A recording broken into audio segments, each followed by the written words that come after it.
네, 계속해서 갈라디아서 15번째 시간입니다. 오늘 제목은 선함이라는 이름의 열매라는 제목으로 말씀 전하도록 하겠습니다. 2차 세계대전이 끝나고 나서 연합군이 독일의 한 수용소에 가게 됩니다. 이 수용소를 돌아보면서 병사들은 사람들이 갇혀 있었던 이 감방을 둘러보았고, 그리고 수많은 사람들의 목숨을 앗아간 가스실을 돌아보게 됩니다. 그때 한 병사가 그곳에서 뛰쳐나오면서 이렇게 외쳤던 것이에요. 여기가 바로 지옥이다 라고 외칩니다. 그리고 잠시 후에 또 다른 병사가 놀라서 소리칩니다. 이것은 도저히 믿을 수가 없다. 다른 병사들이 달려와서 보니 그 방에 벽에 이런 고백이 쓰여져 있었습니다. 하나님은 선하시다. 하나님은 사랑이시다. 이 벽에 새긴 이 고백이 충격적인 이유가 무엇입니까? 저 푸른 초원 위에 그림 같은 집을 짓고 그곳에서 나온 고백이 아니었기 때문이에요. 노래 부르고 싶었지만 참았습니다. 지옥 같은 현실 속에서 하나님은 선하시다. 그래도 하나님은 선하시다라는 고백이 쓰여졌기 때문이에요. 이것이 오늘 우리가 붙들어야 될 바로 주제입니다. 성령의 열매 9가지 중에 오늘 6번째 양선, 6번째 속성인 양선에 대해서 살펴볼 텐데, 우리가 양선하면 좀 피부로 와닿지가 않아요. 이 9가지 열매 중에 제일 와닿지 않는 것이 양선. 도대체 양선이 무엇인가? 라는 물음표가 생깁니다. 자, 양선, 원어의 뜻은 선하다, 그리고 좋다, 그리고 올바르다, 그리고 유익하다 라는 이런 뜻들이 담겨져 있습니다. 성경이 말하는 양선은 무엇일까요? 단순히 성격이 착한 것이 아니라, 그리고 거절 못하는 성격이 아니라 싫은 소리 못하고 다 받아주는 그런 것이 양선이 아니에요. 성경이 말하는 양선은 하나님의 기준, 하나님의 기준에 맞는 선함, 올바른가, 하나님의 기준에 맞는 선함이고, 그리고 누군가에게 참된 유익을 줄 수 있는 선함인가, 가장 유익한 것을 준다는 것, 그리고 악과 타협하지 않는 거룩함, 구별된 선함을 바로 양선이라고 할 수 있습니다. 그런데 우리가 양선을 얘기할 때 놓치지 말아야 될 것은 바로 이런 거예요. 양선은 이 선한 성품이기도 하지만 이 선한 성품이 선한 행동으로 함께 나타나는 삶을 양선이라고 하는 거예요. 그러니까 우리가 성품으로서만 이해하면 안 되고요, 내 안에 있는 그 착한 성품이 다시 밖으로 행동으로 표현되어지는 것, 그때 양선이 완성된다라는 겁니다. 자, 이 양선이란 말을 우리가 좀 이해하기 위해서 양선과 연결된 단어가 구약에 등장하는데, 창세기 1장에 보면 하나님께서 세상을 만드시고 어떻게 하셨어요? 보시기에 좋았더라. 보시기에 좋았더라. 이 좋았더라는 말이 바로 토부라는 말이에요. 이 토부라는 말이 굉장히 중요합니다. 하나님께서 빛을 만드시고 토부하셨고, 궁창을 만드시고 땅과 바다를 만드시고 풀과 나무를 만드시고 좋았더라. 해와 달과 별을 만드시고 좋았더라. 물고기와 새와 짐승을 만드시고 좋았더라. 그리고 사람을 만드시고는 심히 좋았더라 말씀하십니다. 그런데 이 좋았더라, 토부, 이 좋았다라는 것은 단지 예쁘다, 마음에 든다라는 차원을 넘어선다라는 거예요. 이 토부라는 말, 좋았더라, 보시기 좋았다라는 말 안에는 크게는 2가지 의미로 말할 수 있는데, 첫 번째는요, 존재 자체가 귀하다는 것을 말해요. 그 존재 자체가 귀한 거예요. 흠이 없고 완전하고 존재 자체가 옳고 아름다운 상태, 하나님 보시기에 너무나 아름다운 상태, 무언가 더 필요하지 않은 상태가 바로 지금 토부의 상태. 빛이 있는 것 자체가 좋은 일이에요. 바다가 있는 것 자체가 좋은 일이고 새가 날아가는 것 자체가 좋은 일이에요.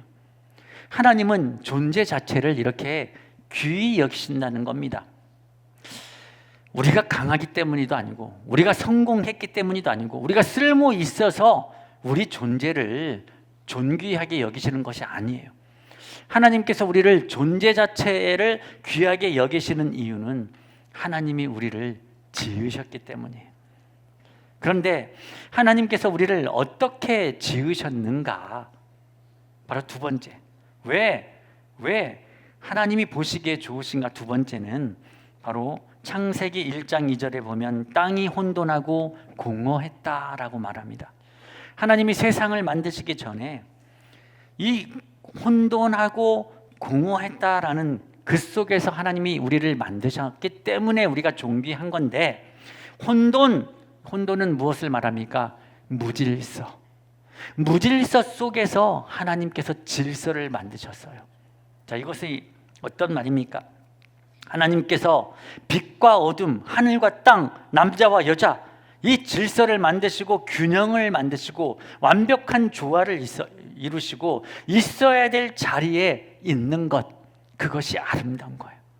하나님이 그 질서 가운데 만드셨는데, 생각해보면 지구와 태양의 거리는 1억 5천만 킬로예요. 그런데 이 거리가 1% 차이만 나도 이 세상에는 생명이 살 수 없습니다. 지구의 자전축이 23.5도, 조금만 틀어져도 사계절이 없어지고 기후의 균형이 다 깨져 버린다라는 거예요.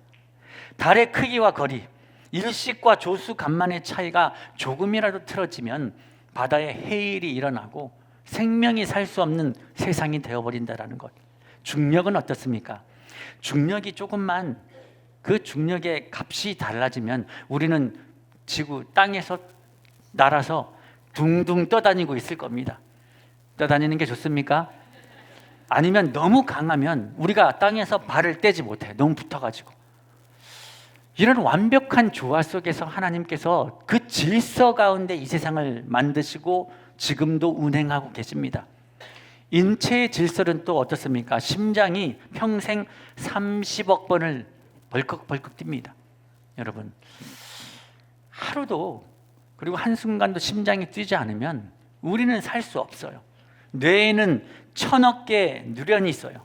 그 1000억 개의 뉴런이 만드는 1000조 개의 그 연결선을 통해서 우리는 기억하게 되고 생각하게 되고 사고하게 된다라는 겁니다. 면역 체계는 또 어떻습니까? 수백만 종의 병원균이 하루에도 우리의 몸에 침투합니다. 그러나 우리의 몸은 자동 인식해서 적을 알고 우리 면역 체계는 대응을 한다라는 것. 하나님께서 질서 있게 몸의 세포 조직들을 만들었습니다. 물의 순환은 어떻습니까? 수증기가 증발해서 하늘로 올라가고 구름이 되고 구름이 다시 비가 내리고 또 강으로 흐르고 바다로 흘러 무한 반복되면서 이 자연계가 흘러가고, 그리고 또 먹이 사슬은 어떻습니까? 동식물들이 서로 먹이 사슬로 연결되어서 이 땅이 굴러가고 있다라는 겁니다. 그런데 이런 질서가 여러분 우연히 탄생한 걸까요? 결코 우연이 아니라는 거예요. 하나님의 계획과 질서 속에서 하나님께서 부여하셨다라는 겁니다. 또 공허는 어떻습니까? 공허 가운데 우리를 만드셨는데, 공허라는 것은 텅 비었다라는 거예요. 어떤 존재가 생기기 전, 완전히 생명력을 얻기 전에 그 안이 텅 비어 있는 거예요. 무의미한 존재, 의미가 없다라는 거예요. 그런데 의미 없는 그 텅 빈 우리 존재 안에 하나님께서 우리를 만들었다라는 것은 의미를 부여하신 거예요. 생명으로 가득 채우신 겁니다. 하나님이 말씀하시자 혼돈 속에 질서가 생기고 공허 속에 의미가 생기고 어둠 속에 빛이 생기고 비어있던 곳에 생명이 가득해졌다라는 거예요. 그렇기 때문에 하나님의 선하심은 단지 마음씨 좋은 정도가 아니라 존재를 귀히 여기시고 혼돈을 질서로 바꾸시고 공허를 의미로 채우시고 어둠 속에 빛을 채우시고 죽음의 자리에 생명을 일으키셨다는 겁니다. 영어권에서는 자주 이런 고백을 하면 인사를 합니다. 목사님들이 God is good, 이렇게 God is good 하면 성도들이 all the time이라고 다시 인사를 합니다. 우리도 한번 인사를 해볼까요? 하나님은 선하십니다. 언제나라고 뜻이잖아요. 자, God is good. 예, all the time이 어려우신 분들은 아멘 하시면 됩니다. 예, 아멘으로 퉁쳐도 돼요. 하나님은 선하십니다. 언제나. all the time. 그렇죠. God is good이 나와야죠. 예, 예, 예. 모르면 무조건 아멘 하세요. 예, 하나님은 선하시다는 거예요. 그런데 하나님이 선하시다는 것이 상황이 좋아서 선하신 것이 아니에요. 상황이 나빠도 선한 거예요. 우리가 이해하지 못해도 하나님, 우리가 이해해서 선한 것이 아니라 우리는 하나님의 선을 다 이해할 수 없습니다. 내 이해로 다 이해되지 않아도 하나님은 선하시다고 고백하는 게 귀한 거예요. 왜냐하면 하나님은 본질적으로 선하시기 때문인 거예요. 마가복음 10장 18절에 보면 예수님께서 하나님만이 선하시다고 말해요. 하나님 한 분 외에는 선한 이가 없다. 세상에 선한 분은 하나님이시다. 오직 하나님이시고 그 선함의 원천도 하나님이시고 선함의 기준도 하나님이시고 선함의 완성도 하나님이시다고 말씀합니다. 하나님은 그 선 자체이시기에 그 모든 행위와 계획은 선하심에서 나오는 거예요. 하나님이 선한 일을 하시기 때문에 선한 게 아니라는 거예요. 하나님 그분이 존재가 선하시기 때문에 그분에게서 나오는 모든 것은 선한 줄로 믿습니다. 그래서 토저 목사님이 이런 말을 했어요. 하나님이 선하시지 않다면 하나님은 하나님이실 수 없다. 여러분, 하나님이 선하시기에 선한 일이 나오는 겁니다. 그래서 오늘은 세 가지 질문을 본문을 향해 던지면서 설교 그 답을 찾아가면서 말씀을 나누고자 합니다. 양선은 어디서 시작되는가? 양선은 어떻게 열매를 맺는가? 양선은 어디로 흘러가는가? 이 세 가지 질문에 대해서 한 가지씩 찾아보기를 원합니다. 첫 번째 질문, 양선은 어디에서 시작되는가? 양선은 나의 착함에서 시작되지 않는다라는 사실이에요. 오늘 8절에서 9절 말씀을 같이 한번 읽어보겠습니다. 시작. 너희는 그 은혜에 의하여 믿음으로 말미암아 구원을 받았으니 이것은 너희에게서 난 것이 아니요 하나님의 선물이라. 행위에서 난 것이 아니니 이는 누구든지 자랑하지 못하게 함이라. 자, 바울은 먼저 구원의 출발점이 어딘가를 얘기를 합니다. 너희는 그 은혜에 의하여 믿음으로 말미암아 구원을 받았다. 은혜에 의하여 믿음으로 구원을 받았다. 그런데 그 구원이 어디서 난 것이라고 얘기를 합니까? 너희에게서 난 것이 아니요 하나님의 선물이라. 선물, 은혜라는 말은 카리스라는 말로 아무 조건 없이 우리에게 주어진 선물이라는 뜻입니다. 내가 도저히 자격이 없는데 일방적으로 베풀어 주신 하나님의 사랑. 은혜 아니고는 하나님이 계획하신 우리 그 사랑을 받을 수 없는 거예요. 그리고 나서 다시 한번 못을 박으며 얘기합니다. 행위에서 난 것이 아니니 이는 누구든지 자랑하지 못하게 함이라. 이것이 바로 기독교 복음의 놀라운 역설이라는 것이에요. 그 당시 바울이 살고 있는 에베소는 다양한 우상 숭배와 도덕적 타락이 가득한 도시였어요. 그런데 그 속에서 사는 사람들이 자신의 의로움을 증명하기 위해서 종교적 행위와 또 철학적인 이 물음과 도덕적 선행을 통해서 스스로를 증명하려고 애썼다라는 겁니다. 그런데 기독교가 말하는 선함은 내 교양이나 인격 수용의 결과물이 아니라는 거예요. 내 본질은 죄로 오염되어 선할 행할 능력이 없는데 하나님의 은혜가 내 삶에 들어와서 나를 바꾸어 놓으셨다라는 거예요. 그것이 지금 바울의 고백이라는 것입니다. 여러분, 순서가 중요해요. 선행이 먼저가 아닙니다. 하나님의 은혜가 먼저이고 우리의 착함이 먼저가 아니라 구원이 먼저예요. 그래서 하나님의 선물이라는 지금 단어를 사용하고 있다는 겁니다. 자, 양선은 나의 착함에서 출발하는 것이 아니라 내가 죄인 되었을 때에 조건 없이 쏟아진 하나님의 은혜를 발견하는 데서 시작되는 줄로 믿습니다. 자, 이 순서를 기억하시라는 거예요. 양선, 내 안에 있는 이 선함은 내 안에서부터 먼저 내가 있는 착한 행동에서 시작된다는 게 아니라는 거예요. 하나님의 은혜가 나에게 주어질 때 시작된다는 것을 기억해야 돼요. 한 고아원에 이름 모를 한 남자가 옵니다. 물론 입양하기 위해서 왔습니다. 이렇게 묻는 거예요. 여기에 어느 누구도 원하지 않는 아이가 있습니까? 이 말인 즉 가장 착해 보이고 건강해 보이고 누구나 입양하고 싶은 사람, 이 아이를 원하는 것이 아니라, 그런 아이를 찾은 게 아니라 누구도 원하지 않는 아이를 찾았다고 하는 거예요. 그 물음에 원장님은 망설이지 않고 대답을 합니다. 네, 있죠. 10살짜리 여자아이인데 매우 흉한 곱추예요. 이름은 머시 굿페이스라고 합니다. 자, 그 남자가 이렇게 얘기를 합니다. 바로 그런 아이를 제가 찾고 있습니다. 그 남자는 이제 여러 행정 절차를 다 밟고 그 과정을 다 끝내고 나서 이 아이를 입양합니다. 그리고 나서 35년이 흐르고 아이오와주 고아원 감사실의 한 실장이 한 고아원에 대해서 다음과 같은 보고서를 작성하게 되는데, 이 고아원은 매우 특별한 곳인데 깨끗하고 음식도 훌륭하며 특히 그곳 원장은 사랑이 넘쳐 흐르는 영혼을 가진 사람이다.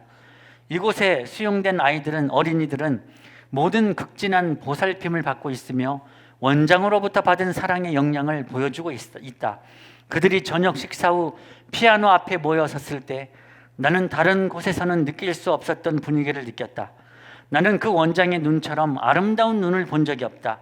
사람들은 내가 그 원장의 외모가 보기 흉한 곱추라는 사실을 잊고 있다는 것에 놀라워했다. 그 원장의 이름은 다름 아닌 머시 굿페이스이다. 이름도 알 수 없는 한 사람이 추하고 보기 흉한 고아를 데려가 보살펴주고 사랑으로 양육했습니다. 그 사랑을 통해 머시 굿페이스는 사랑의 방법을 배웠고 그 사랑을 10배, 100배로 증식시킬 수 있는 사람이 되었던 것이에요. 이것이 바로 양선의 원리라는 것. 우리가 먼저 받아야 흘려보낼 수 있는 거예요. 먼저 사랑을 받아야 사랑할 수 있는 거예요. 먼저 은혜 받아야, 은혜를 경험해야 은혜의 사람이 될 수 있는 것입니다. 하나님께서 우리를 그렇게 사랑하셨어요. 제 가운데 있었던 우리를 찾아오시고 자랑할 것 없는 우리를 사랑하셨고 혼돈과 공허 속에 있던 우리에게 생명과 의미를 부여하셨다라는 겁니다. 그렇기에 그 은혜를 먼저 누릴 때 선함으로 나아갈 수 있는 줄로 믿습니다. 자, 이것을 기억해야 돼요. 그 선함의 힘은 우리 안에 없어요. 내가 먼저 받은 하나님의 은혜, 그 선함을 우리가 누려야 된다는 것. 거기서부터 시작된다는 것. 그리고 두 번째 질문입니다. 양선은 어떻게 열매 맺는가? 양선은 예수 안에서 맺히는 열매다. 예수님 안에서 맺히는 열매예요. 10절 상반절을 보시면 같이 읽어볼까요? 시작.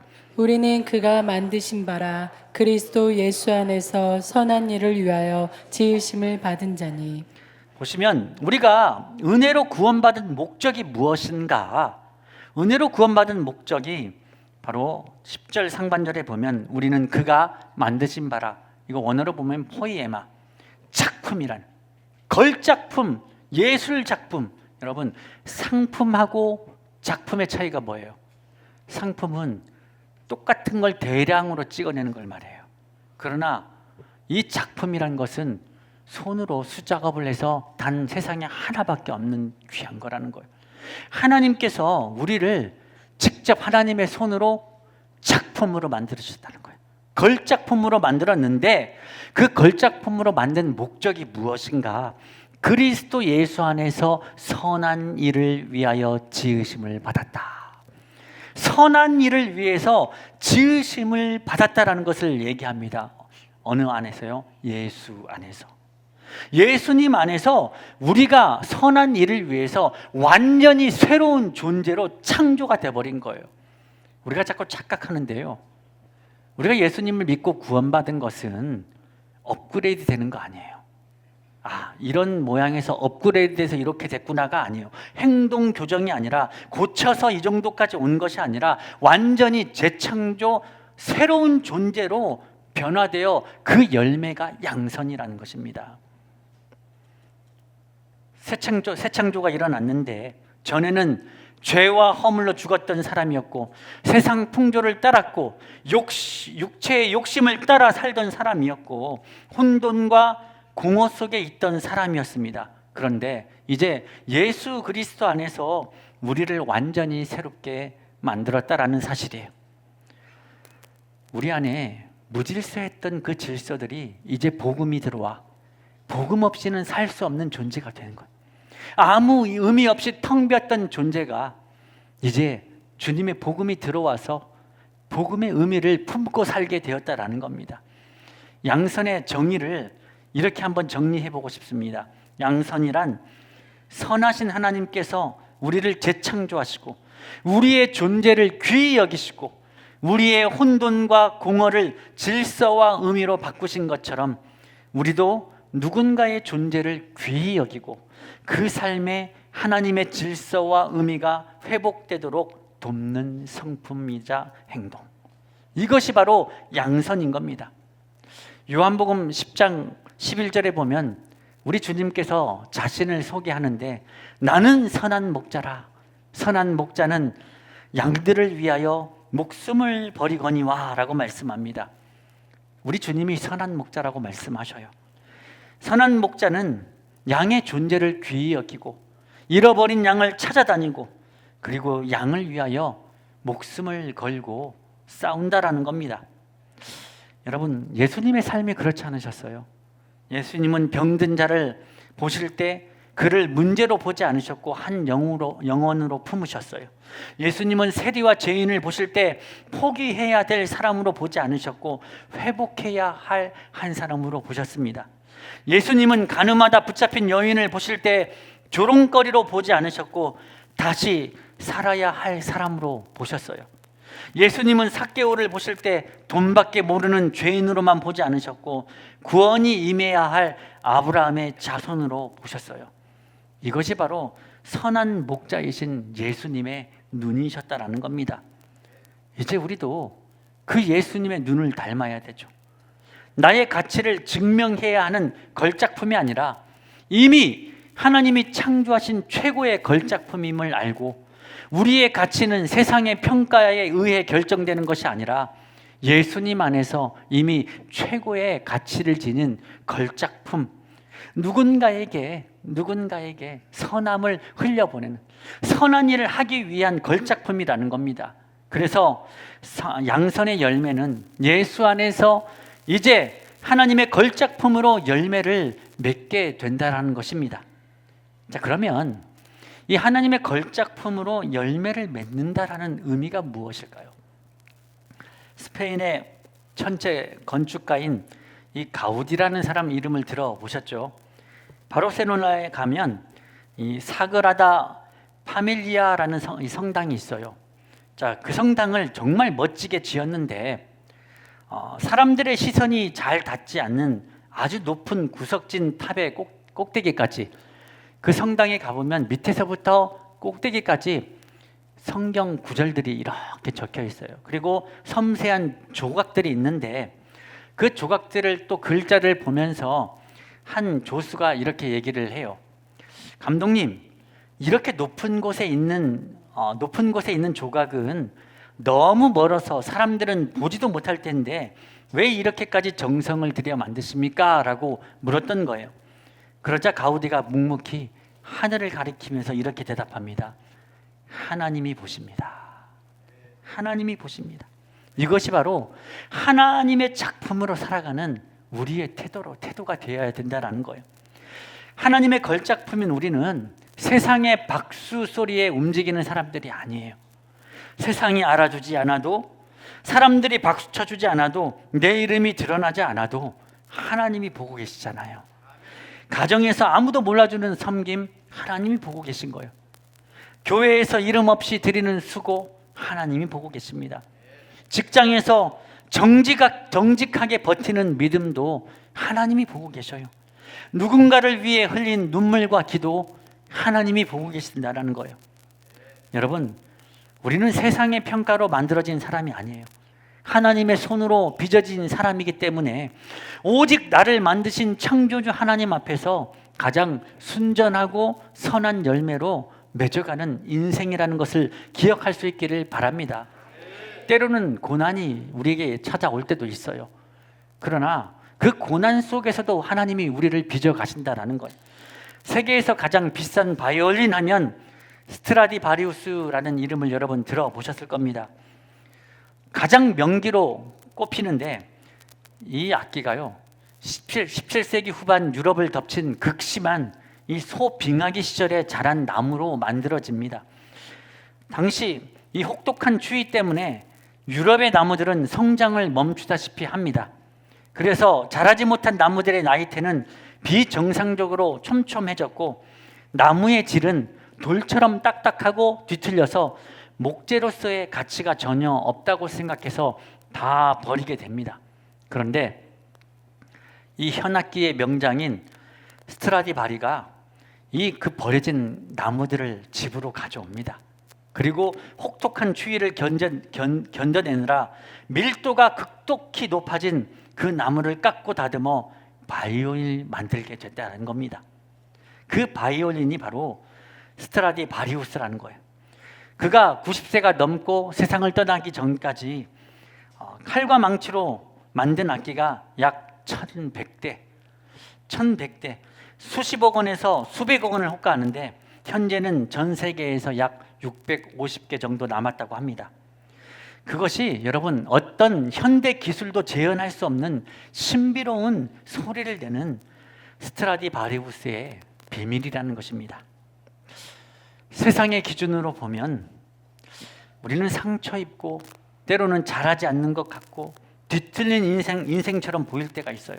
그러나 최고의 장인이신 하나님 손에 붙들리면 세상에서 단 하나뿐인 하늘의 소리를 내는 걸작품이 되는 거예요. 일부 때도 예배를 마치고 한 나이든 권사님께서 저에게 눈물을 흘리면서 고백하는 거예요. 아유, 목사님, 정말 우리는 이렇게 말씀을 받고도 좋은 말씀을 받고도 또 나가면 말씀대로 살지 못합니다 하면서 눈물을 흘리는 거예요. 하나님 이렇게 귀한 말씀 주시는데 우리가 이렇게 못하고 얼마나 우리가 악한지 모릅니다 얘기를 하는 거예요. 그때 제가 권사님에게 말씀드렸어요. 권사님, 우리가 무엇을 하기 전에 그냥 은혜에 주목하시면 돼요. 우리가 그렇게 연약하니까 하나님이 우리 손을 빚어서 우리를 그렇게 만드신 것 아니겠어요? 라고 말씀. 우리가 돌이켜보면 고난의 계절을 만날 때가 있어요. 그러나 그 고난의 계절은 나를 망가뜨리는 시간이 아니라 걸작품이 되기 위한 이 내면의 밀도를 채우는 시간이었다라는 겁니다. 여러분, 시작도, 이 양선의 시작도 하나님의 은혜로 시작되는 것이고 우리를 이제 하나님의 걸작품으로 구원하시고 생명을 부여하시고 걸작품으로 만드신 이유가 무엇이라고요? 선한 일을 위해서. 선한 일을 위해서 우리를 걸작품으로 만든 거예요. 세상의 평가가 우리를 작품으로 만들어주는 것 아니라는 거예요. 하나님이 손수, 업그레이드 되는 게 아니고요. 완전 우리 존재가 예수 그리스도 안에서 걸작품으로 변한 줄로 믿습니다. 그리고 마지막 세 번째 질문은 양선은 어디로 흘러가는가?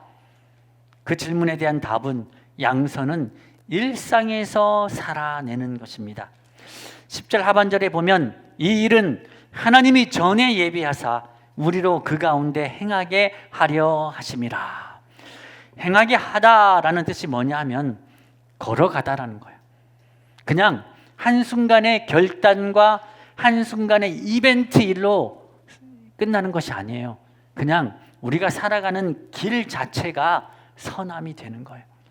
하나님 우리를 창조하셨죠. 새롭게 창조하셨잖아요. 그 길로 이제는 들어서는 거예요. 살아내는 것을 말합니다. 거창한 구호가 아니에요. 주어진 나의 일상 속에서 묵묵히 말씀 그 은혜를 붙잡고 살아가는 것을 말합니다. 그런데 우리는 자꾸 거창한 선한 일을 생각한다라는 거예요. 내가 뭘 대단한 일을 할 수 있을까? 나는 가진 것도 많지 않은데 뭘 할 수 있을까? 나는 영향력도 크지 않은데, 나는 누군가를 도울 만큼 지금 여유도 없는데 뭘 할 수 있을까? 그런데 여러분, 하나님께서 우리에게 원하시는 이 선함은 어떤 거창한 일을 원하시는 것 아니에요. 하나님께서 우리에게 원하시는 이 선함이라는 샘플을 보여주셨는데, 마태복음 25장에 보면 예수님께서 이 마지막, 세상의 마지막 날에 왼편 오른편 있는 사람들에게 말을 하는데, 특별히 오른편에 있는 사람들에게 이렇게 말합니다. 내가 줄일 때에 너희가 먹을 것을 주었고, 목마를 때에 마시게 하였고, 나그네 되었을 때에 영접하였고, 헐벗었을 때에 옷을 입혔고, 병들었을 때에 돌아보았고, 옥에 갇혔을 때에 와서 보았느니라 라고 얘기를 합니다. 그런데 의외의 대답을 오른쪽에 있는 사람들이 얘기를 해요. 주님, 저는 주님에게 그렇게 한 적이 없는데요. 그러자 주님께서 말씀하십니다. 40절, 임금이 대답하여 이르되 내가 진실로 너에게 이르노니 너희가 여기 내 형제 중에 지극히 작은 자 하나에게 한 것이 곧 내게 한 것이니라. 큰일 아니라는 거예요. 내 눈앞에 있는 지극히 작은 자에게 하나에게 하는 것, 그것이 선함이고 양선이라는 겁니다. 성령의 열매인 양선은 한 퍼포먼스가 아니라 내 눈앞에 지금 있는 지극히 작은 자, 소외된 자, 아파하는 자들에게 하나님의 선하심, 내가 경험한 하나님의 선하심을 자연스럽게 흘려보내는 것, 선한 영향력, 그것이 바로 양선이라는 거예요. 배고픈 사람에게 한 끼를 나눠주는 것, 외로운 사람의 말을 들어주는 것, 아픈 사람을 찾아가 위로해주는 한마디, 낙심한 사람에게 기도해주는 것, 실수한 사람에게도 정죄하지 않고 품어주는 것, 지친 배우자에게 따뜻한 말 건네는 것, 상처받은 자녀의 마음을 알아주는 것, 교회 안에서 보이지 않는 일을 기쁨으로 감당하는 것, 직장에서 정직함을 포기하지 않는 것, 억울해도 악으로 갚지 않는 것, 이것이 바로 양선이라는 것입니다. 선한 영향력을 지극히 작은 자에게 흘려보내는 겁니다. 예전에 드라마 중에 낭만닥터 김사부 시리즈를 알 거예요. 자, 이 시리즈 모델이 바로 중증 외상외과였던 이국종 교수의 이야기를 다룬 건데요. 이 이국종 교수의 아버지는 6.25 전쟁 때 눈과 이 팔다리에 부상을 입은 장애 2급 국가유공자였습니다. 그러나 이것이 이 아들 이국종에게는 반갑지 않은 낙인과 같았다라는 거예요. 어릴 때 병신의 아들이라고 놀림을 받았고, 너무 가난했던 아버지는 술을 마시고 술주정할 때마다 아들에게 미안한 마음을 표현하기도 했습니다. 그런데 이 이국종 교수가 중학교 때 축농증이 굉장히 축농증을 심하게 앓고 있었어요. 그래서 병원에 갔는데 국가유공자 의료복지 카드를 내밀면 간호사들이 반기질 않아요. 다른 병원에 그냥 가보라고 말을 할 뿐이었어요. 몇몇 병원을 전전했지만 문전박대를 당하기 쉬웠다라는 겁니다. 생각해보면 그 당시만 해도 우리 사회가 이 장애인들에 대한, 연약한 사람들에 대해서 그렇게 넉넉하지 못했다라는 겁니다. 자, 그렇게 병원을 찾아 헤매던 중에 자신의 삶을 완전히 바꿔줄 의사 한 분을 만나게 됩니다. 어린 이국종이 내민 이 의료복지 카드를 보고 한 의사 선생님이 이렇게 얘기를 한 거예요. 아버지가 참 자랑스럽겠구나.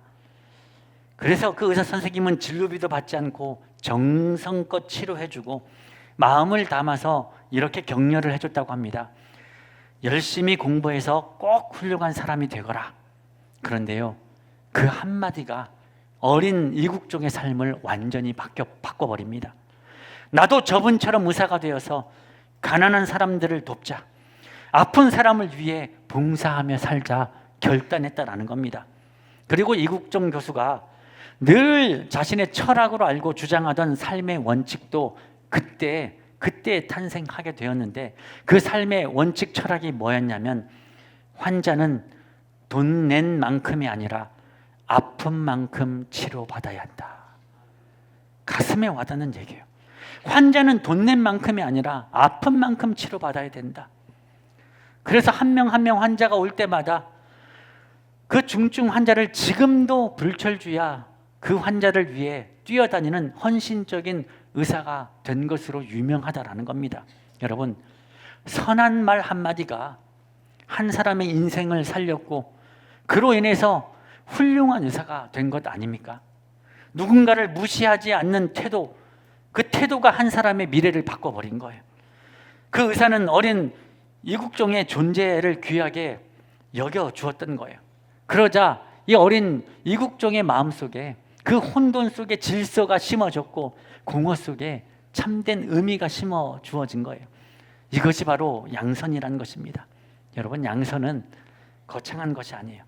내가 던진 말 한마디, 따뜻한 눈빛, 무시하지 않는 태도, 사람을 수단으로 보지 않는 마음, 아픈 사람을 아픈 만큼 대하는 선함, 이것이 바로 양선인 줄로 믿습니다. 우리는 누군가의 인생을 살릴 만큼 큰 일을 할 수 없다고 생각하지만, 그러나 하나님은 작은 선함을 통해서 큰 일을 이루시는 줄로 믿습니다. 우리의 한 번의 따뜻한 대접이 누군가의 인생의 방향을 완전히 바꿔버리는 거예요. 그래서 이 선한 영향력은 고여 있지 않고 흐르게 됩니다. 대단한 일이 아니에요. 우리 일상 속에 흐른다라는 겁니다. 예전에 서울대학교 의과대학을 전교 수석으로 졸업하고 전국 의사고시에서 수석을 차지하면서 세상의 주목을 받았던 원종수 박사, 감리교에 다니셔서 원종수 권사라고 불리는데, 이분에 대해서 기억하시는 분들이 계실지 모르겠어요. 이 원종수 권사님이 고등학교 2학년 때 한참 추운 그 겨울날, 정말 지독하게 가난했던 그 집에 어머니께서 길을 가시다가 한 노인을 발견해요. 한 노인 할아버지, 보니까 앞을 볼 수 없는 맹인이었어요. 그리고 얼마나 이 추위에 떨고 있었는지 그 할아버지를 데리고 와서 어머니가 이제 이 어린 원종수 권사에게 얘기를 한 거예요. 가서 네가 좀 씻겨주면 좋겠다. 씻겨주면 좋겠다고 얘기를 한 거예요. 그래서 당시 원종수의 그 마음에 솔직히 굉장히 불평과 원망이 가득했다고 합니다. 할아버지는 도저히 눈 뜨고는 볼 수 없을 만큼 더러웠고, 몸에는 그냥 오물 냄새가 진동했고, 옷에는 이가 들끓었고, 공부하기에 시간이 부족한데 안 그래도 좁은 방에 그 아랫목을 이 거지 할아버지에게 빼앗겨야 한다는 사실이 너무나 싫었습니다. 그래서 속으로 툴툴거리면서 억지로 할아버지의 더러운 옷을 벗기기 시작했는데, 살점과 진물이 다 달라붙어 있는 옷을 거칠게 떼어내고, 그리고 구박 섞인 마음으로 할아버지를 씻기고 어머니가 차려준 밥을 먹입니다. 그렇게 며칠을 돌본 후에 할아버지가 떠납니다. 그로부터 얼마 후에 원종수 권사님이 간절히 기도하던 중에 하나님의 음성을 듣고 환상을 보게 되는데, 그 영적 체험을 하게 되는데, 하나님께서는 그의 지나온 삶을 마치 필름처럼 보여주듯 눈앞에 지나가게 하셨습니다. 그런데 그때 등장한 것이 놀랍게도 몇 달 전 자기가 그토록 귀찮아하고 구박하며 억지로 시켰던 거지 할아버지 모습이 나온 거예요. 자신이 행했던 부끄러운 모습 앞에서 지금 당황해하고 있었는데, 주님의 음성이 그의 마음을 세차게 때립니다. 종수야, 그 사람은 바로 그때 나였다. 너무 고마웠다. 원종수 권사님은 그 자리에서 통곡하며 회개했다고 합니다. 주님인 줄 알았더라면 그렇게 구박하며 시키지 않았을 텐데, 주님인 줄 알았으면 더 정성껏 지켜드렸을 텐데, 주님인 줄 모르고 내 이기심으로 대했습니다라고 회개했다고 합니다. 그리고 그는 그 사건을 통해서 그의 삶이 완전히 바뀌게 됩니다. 서울대 의대에 진학해서도 길거리에서 가난한 사람, 병든 사람, 소외된 사람을 보면 예수님을 대하듯 섬기는 삶을 살게 되었다고 합니다. 여러분, 우리는 화려한 곳, 눈에 띄는 곳에서 예수님을 만나려고 하지만 우리 주님은 더럽고 외면하고 진짜 비루한 자리에 계시다라는 거예요. 오늘 우리가 지극히 작은 자를 그냥 지나쳐 버릴 수 있어요. 우리 주님이 어디 계시다고요? 때로는 지극히 작은 자의 그 안에 계시다라는 거예요. 그 지극히 작은 자 하나를 섬길 때 곧 주님을 섬기는 일이 된다라는 것, 그것이 바로 양선인 줄로 믿습니다. 그 작은 자 안에서 예수님의 얼굴을 발견하고 내 손과 발을 움직여 그를 섬기는 것, 그것이 바로 성령의 열매인 양선인데, 우리가 그 양선의 삶을 살아갈 때 선한 영향력은 흐르는 거예요. 누군가에 흐르고 또 누군가에서 흐른다는 거예요. 바라기는 이번 한 주간 우리가 한번 이렇게 기도하면 어떨까요? 주님, 오늘 제가 하나님의 선하심을 흘려보내야 할 사람은 누구입니까? 주님, 오늘 제가 지나치지 말아야 할 지극히 작은 자는 누구입니까? 주님, 오늘 제가 질서와 의미를 회복하도록 도와야 할 사람은 누구입니까? 여러분, 은혜로 구원받은 사람답게, 하나님의 걸작품답게, 선한 일을 위하여 지음받은 사람답게 선하신 하나님이 오늘 나를 통해 누군가에게 흘려보내기를 원하신다라는 거예요. 그래서 이번 한 주간 지극히 작은 자를 지나치지 않고 그 속에 계신 주님을 대접하고 내 선함의 경험을 또 누군가에게 흘려보내는 진정한 양선을 베푸는 귀한 하나님의 사람 되기를 주의 이름으로 축복합니다. 우리 말씀을 생각하며 다 일어나서 우리 찬양할 텐데, 선한 능력으로 찬양할 텐데, 보네포 목사님, 이 찬양의 고백은 정말 좋은 곳에서 고백한 것 아니잖아요. 독일의 포로 수용소에서, 감옥에서 치열하게 싸우면서 고백한 거예요. 주님, 고난이 나에게 있어서도 주님은 선하십니다. 주님의 선하심은 능력입니다라고 고백한 거거든요. 우리의 삶의 자리가 어떠할지라도 오늘 이 찬양하면서 결단하며 나아가기를 원합니다. 함께 고백합니다. 주 선한 능력으로 안으시네. 그 크신 팔로 날 붙드시네. 절망 속에도 흔들리지 않고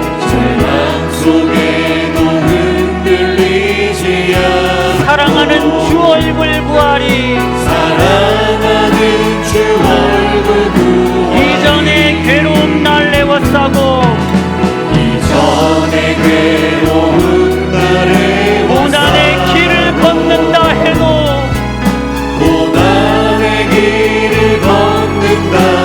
주님께 모두 맡긴 우리 영혼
우리가 이 양선의 삶을 살기 위해서 때로는 고난의 길을 걷는다 해도 주님께 모두 맡긴 우리 영혼은 끝내 승리의 날을 맞게 됩니다. 왜냐하면 주님이 반드시 오실 것이기 때문에.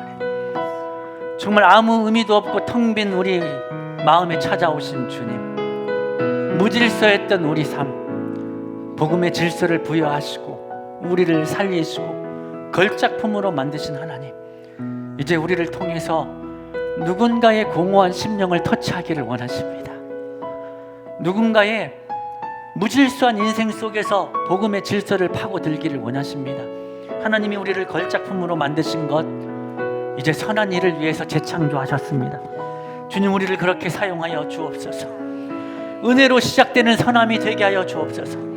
자격 없는 우리에게 그렇게 하셨던 것처럼 주님, 우리를 통해 양선의 삶이 흘러가게 하여 주옵소서. 우리를 걸작품으로 만드셨던 것처럼 아무도 보지 않는 일상 속에서 하나님 앞에서 묵묵히 선한 열매를 맺어가는 삶이 되게 하여 주옵소서. 주님, 거창한 일이 아니어도 되고 한 번의 일의 행사가 아니라 매일의 일상 속에서 주님이 보시기에 지극히 작은 자, 내 눈 안에 있는 지극히 작은 자에게 주님 대하듯 그 속에서 예수님의 얼굴을 보게 하시고 따뜻한 말 한마디의 섬김을 통해 누군가의 삶이 완전히 변화되는 역사가 일어나게 하여 주옵소서.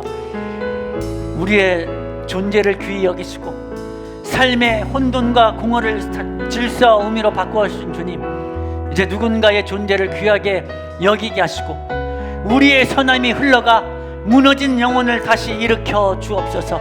그 어두운 영혼 깊은 곳에 창조의 빛이 나아가게 하여 주옵소서. 우리 주여 한번 부르짖고 기도하겠습니다. 주여,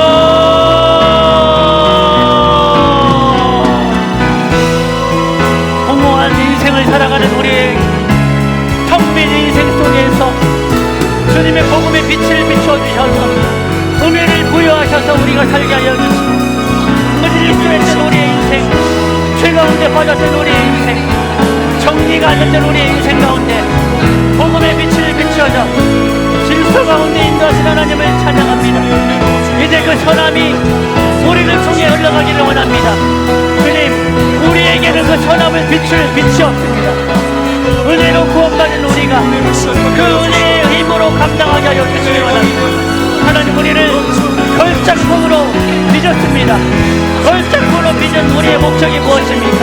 이제 누군가에게 선한 일을 흘려보내기 위해서 우리를 작품으로 만들어 주셨습니다. 주님, 우리가 눈앞에 있는 지극히 작은 죄를 섬기게 하여 주옵소서.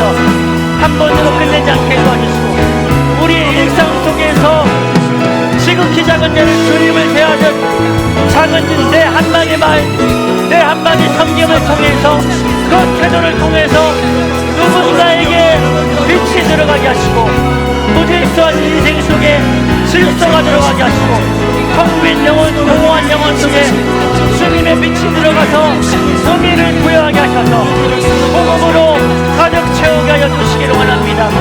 주님, 우리의 일상 속에 눈앞에 보이는 그 지극히 작은 자 한 사람을 놓치지 않게 하시고 그 속에서 주님의 얼굴을 보게 하시고 내 손과 발로 내 가슴에 품은 성품이 이제 삶으로 이어질 수 있도록 주님 도와주셔서 선한 능력이 되게 하시고 선한 힘이 되게 하시고 이 선한 능력이 누군가의 삶에 빛이 되게 하여 주옵소서. 주님, 능력으로 일어나는 저희를 낼 수 있도록 함께 하여 주시고 주님이 다시 오시는 그날까지 이 양선의 삶을 살아가는 우리 모두가 되게 하여 주옵소서.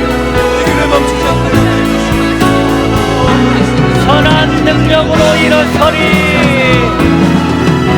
선한 능력으로 일어서리, 주만 의지하리, 주만 의지하리, 믿음으로 우리 고대 안에 주오신, 우리 고대 안에 주오신 그가 영광의 새날을 맞이하리, 영광의 새날을 다시 한번 믿음으로 고백합니다.